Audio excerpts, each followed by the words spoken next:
In this video, we'll look at creating cookies to shape lights. A cookie is an image or cutout that shapes a light, adding light and shadow variations across a light. These are used often in film and visual effects to simulate shadows of people in doorways or leaf shadows on the ground. In Unity, we'll use them much the same way, using cookies to further shape a light from a simple cylindrical directional light or a cone-shaped spot into complex patterns that we couldn't ordinarily do with just a light. I'll select my directional light in this scene, and I'll rotate it so it aligns more or less with the house and aims at the drawers.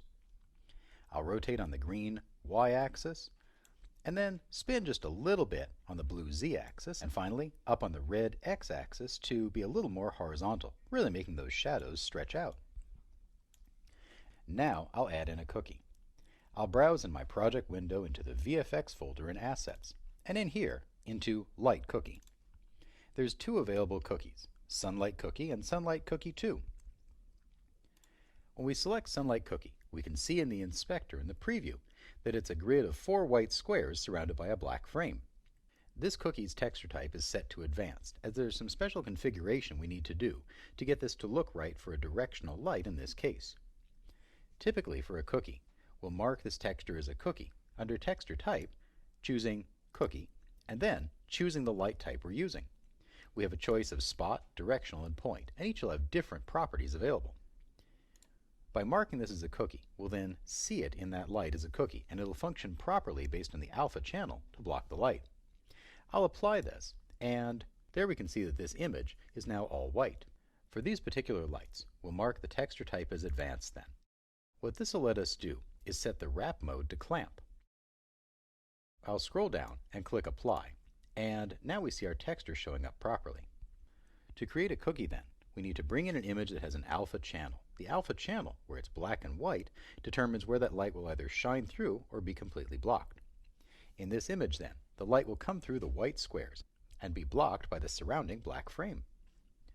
For this cookie, because we want this window pattern to show once, we need to set the wrap mode to clamp.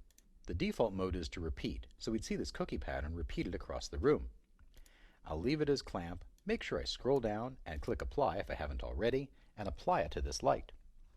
To apply a cookie to a light, select the light, select Directional Light, and you can either choose a cookie using the circle select here in the inspector, or drag a cookie onto it. I'll take Sunlight Cookie 2 and drag it across into that cookie slot.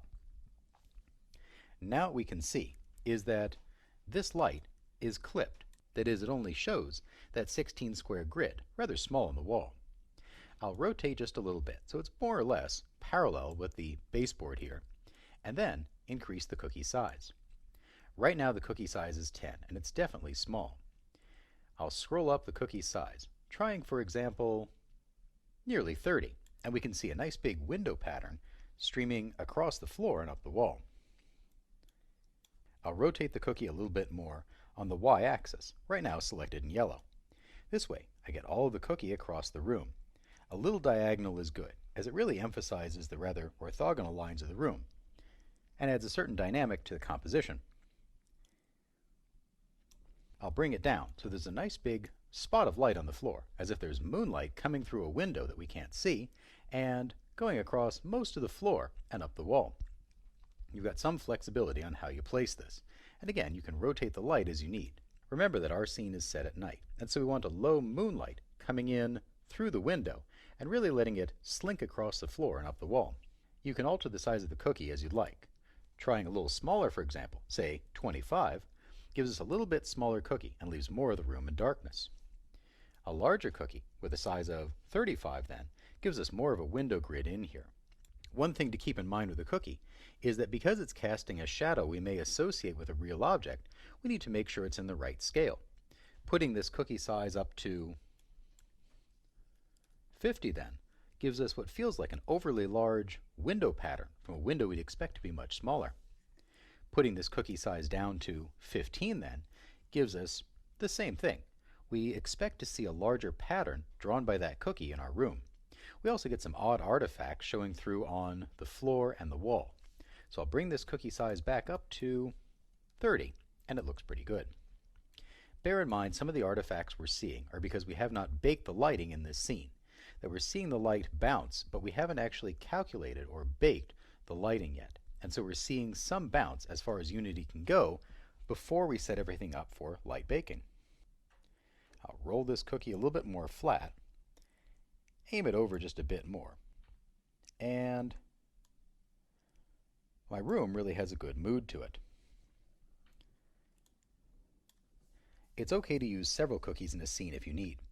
You might have a cookie that has an indistinct pattern like cloud shadows to add a dappled light all over an outdoor scene, for example, and then other cookies that have more precise leaf shadows to simulate an overhead canopy of trees. For this scene, we're going to use just this one cookie to simulate light coming in through the window. Alternately, we could do a cookie of a door with a person standing in it, giving us a different mood in the room.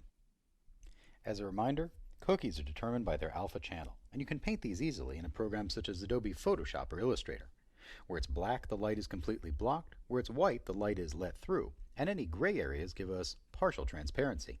Now that we've got our cookie simulating the light coming through a window and moonlight on the floor, we'll look at faking shadows for better performance in games.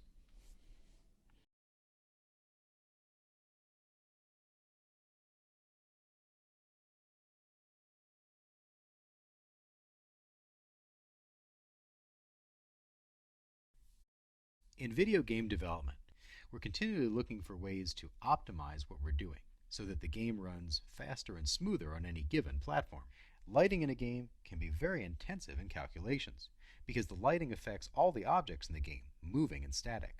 So we need to look how to optimize our lighting, and one of the ways to do this is actually to paint in or fake shadows. To actually light an object is not too expensive in terms of calculations. However, to cast shadows from a light on an object onto another object requires an immense calculation. Multiply that out by possibly several hundred or several thousand objects on screen, and you have an enormous calculation load. We can alleviate some of this by pre-calculating or baking our lighting, calculating the lighting before we build the game, and we'll cover this extensively in the next chapter. What we want to do, though, is look for opportunities to fake shadows wherever possible, looking for objects that may already have a shadow there or always have a shadow in a given place. And if our lighting is static, such as in this scene, there are opportunities to add in extra detail by painting or faking in shadows. The downside to painting in shadows is that they're always there. They'll be part of the diffuse or albedo map that we're using, and hence the shadow will never change. In our Zombie Toys game, however, we have lots of opportunities for faking shadows, as many of our objects are static, not moving, and our light is static. That is, the light is going to be here in this place and is not going to change.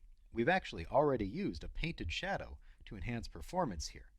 The cookie on this directional light is an example of a painted shadow, as we're not casting shadows through the actual window geometry required to produce this grid of squares, but rather we're using an image with painted shadows in the alpha channel to define where the light exists and is apparently in shadow in the scene. The light is still shadowing across many of the objects here, such as the stool, blocks, and so on. However, some objects are entirely in the painted or faked shadow from that cookie. Here's another way to think of it. I'll take a look at the dollhouse, for example, as we'll be using this in the next video to paint in some shadows. There's lots of detail on this dollhouse that is simply always there. When we look at our dollhouse diffuse then, we can see in here that we have window sills, trim around the door, gable trim, and other pieces that always need a little bit of a shadow. And this provides an opportunity to paint in some extra detail, painting in some lighting value. Bear in mind that depending on the robustness of the platform, you may or may not need to paint in shadows. As platforms get smaller, such as in mobile, anywhere we can economize on lighting calculations, we should. As platforms are more robust, such as in desktop, we may be able to use a true albedo, the raw color of that material without any lighting data, and enough geometry to let Unity actually calculate shadows based on the geometry.